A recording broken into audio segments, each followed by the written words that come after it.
Hi, this is Aaron from Brazil. During these backer kit things, they say keep people engaged, make content. So I thought it might be really neat to have some of the fellows from Brazil tell us about what were their influences during writing and recording of the Philosophy of Velocity album. Hey, Jonathan here, singer for Brazil, and I'm going to talk about my influences for a minute. I guess to start Philosophy, things got a little more interesting because that's kind of when I started really exploring my own voice and kind of experimenting and trying to find like an identity. And it's more me, I guess. I'd always kind of been into these other singers, but I never really let them influence me so much until this record. Singers like Mark E. Smith and Lou Reed, who are not technically correct by any sense, but they have this really unique sort of delivery of like talking and being able to kind of conjure up sort of an image, that sort of thing. I think also I was influenced a lot by Jonathan from Mercury Rev, and that could be because of where we actually recorded that record at Tarbox, which is where Mercury Rev recorded all their stuff. So maybe I was kind of siphoning off that vibe a bit. But I kind of took that, and then I also wanted to pair that with this sort of like 70s throwback style, that sort of like really massive wall of sound, like vocal stack. Almost like a Queen type thing. And I actually dissected a lot of like Queen records to figure out how they made all those chords, those vocal chords and everything. And so I always thought that would be a really neat interplay of those giant vocal stacks kind of interspersed with this sort of like more dramatic, almost like maudlin type delivery of like the songs like Candles and You Never Know and Strange Days, where it's more like almost like a narrative style of singing and then busting into these great big giant stacks. I thought that was a neat thing to kind of try, and I feel like it really worked out for this record. Hey guys, it's Nick, the keyboardist from Brazil. I wanted to talk to you a little bit about my musical influences, specifically around the Philosophy of Velocity album. When I went to write some music or to help collaborate on some of the songs that we wrote, I was looking for something that was this blessed union of classical and rock and pop, and what else can I throw in there? Like I just want some music that will stick with the people who are listening. There were plenty of bands when we were touring that had a keyboard or had a piano, but I was looking for something that would be like, this piano piece of this song could be a standalone melody. So I started looking at bands and musicians who did a really good job of fusing those things. And so I was looking at people like Tori Amos and Ben Folds, and of course, obviously Queen. So I listened to those a lot. A whole lot. And then when we were touring, again, I fell back on what are people around me listening to. And so I got a lot of new influences there from the bands we were touring with. I got a lot of influence and inspiration from Coheed and Cambria and My Chemical Romance and Engine Down and Me Without You. Even we toured with Sparta, and I was like, oh yes, I can absorb this. And knowing that at the drive-in split into Sparta and the Mars Volta, I listened to the Mars Volta and I absorbed some of that. And even though I never really actively sought out this type of music kept falling in my lap that was heavily influenced by the intricacies of classical piano and the driving rhythms and driving chords of rock. And all of that kind of just kept falling in my ears, and that's where most of my influence came from. What's up? This is Eric Johnson, one of the guitar players in the band Brazil, and I'm going to talk about some of my influences for the album The Philosophy of Velocity. So when we were working on writing this record, I was listening to a lot of classic rock, a lot of bands from the late 60s and early 70s kind of shaped the direction that I was trying to contribute to the band. Specifically, a lot of Led Zeppelin and Pink Floyd, honestly, shaped sort of how I approached, the guitar on this album. One of the things with Brazil was trying to figure out, the dynamic and the balance between the two guitars and the piano, when to create tension, when to sort of let the space breathe. I think we accomplished that on this record. Hey everybody, this is Philip from Brazil. As a bass player, I pretty much had a distinct and solid lane to stay in by blending the rhythmic sections with aspect of the melody of the songs, particularly playing in a band with 5 other layers.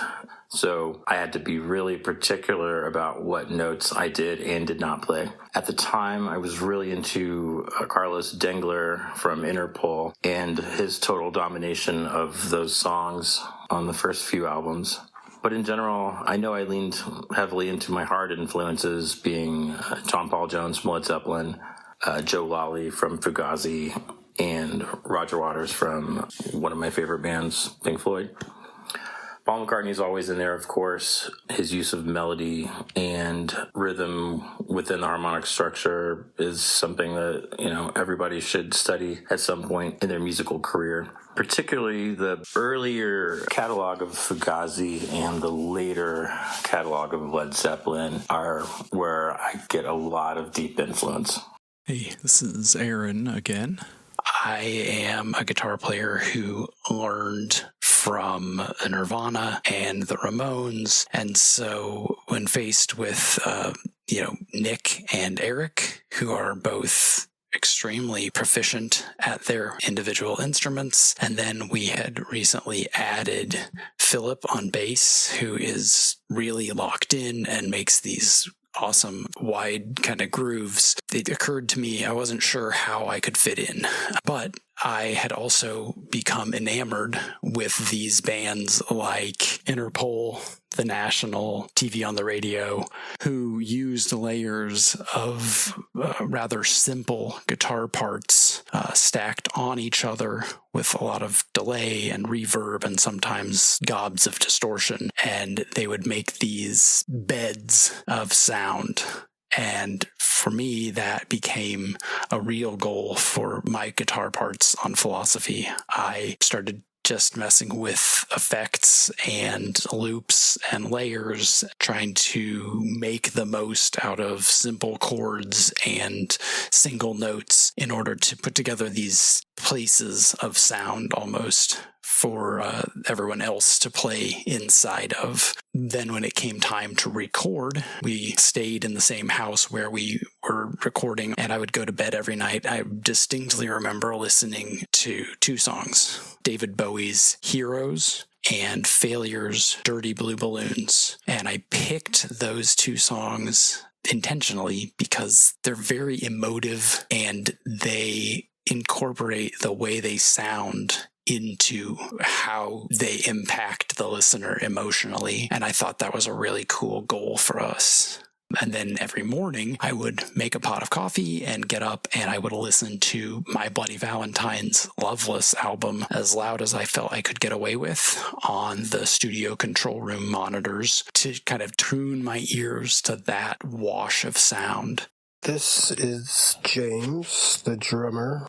I was asked to talk about some of my influences. First off, like any recording project I play drums on, I want to play as solid and as hard as I can, just so every note is distinct. So I thought that made its way on the album. Also, Aaron talked about the wall of noise, and I feel like my job too was to create the wall of noise, especially with the cymbals. The cymbals are very loud, and that was kind of a bridge to cross in the studio, because if we had room mics on, it made the drums nice and big and bombastic and roomy, but as soon as we turned off those room mics, they sounded pretty tiny and small. So we decided to keep the room mics on, therefore we get some really loud cymbals.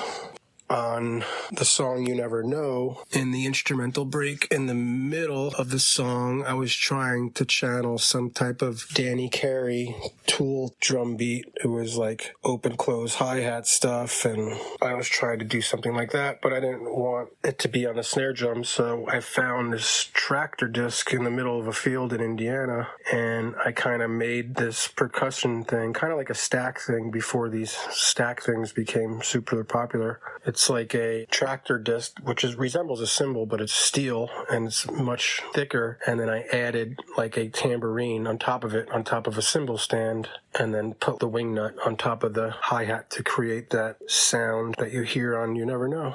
Another tidbit about the recording that I thought was pretty cool, the song Cameo, I kept getting off the click because there's 17 delays going on all at once in my headphones, so I was losing the click and the delays are getting all mixed up. And I said to the guys and to Dave, I said, let me just do a few takes without anything, just to a click. And that's the takes we used for Cameo. I remember Candles being the first song we tracked and being so excited that we were in the studio because we were waiting to track down a producer and get time in a studio. But I remember laughing as I was playing Candles because it just felt so good to be finally tracking these songs. A lot of my foresight on the album now has a lot to do with my sobriety. I've now had, during the sessions at Tarbucks, I would say we were all pretty beat up from the road and beat up from being in the band, and so we were all into beating ourselves up with drinking and smoking lots of pot and stuff. So a lot of those recordings, me personally, I was drinking a lot, and the guys were saying amongst themselves, don't let James drink too much because you would get not so good performances from me. But I've been sober now for 13 years. And as in hindsight, it's funny to think that that was my former life, you know, so my sobriety is very important to me now. And I wish we can play more for you guys because my head is clear and it really shows. And then when it came time to mix, we wanted this very classic rock feel. And at the same time, we wanted to do kind of an impressionist smear of sound. And I think really with Fridman's help, that was something that we were able to really nail. I think there is, sort of a classic rock vibe. We made a record that we wanted to make, honestly, with the help of Dave Fridman, who helped feel comfortable enough to do what we wanted to do and experiment. I think at the end of the day, it's a record that we wanted to make and we would enjoy listening to ourselves and hoped other people would as well. Thanks again for contributing to the backer kit and or buying the vinyl and listening and telling people about the album because we put a lot into this and we all really love it.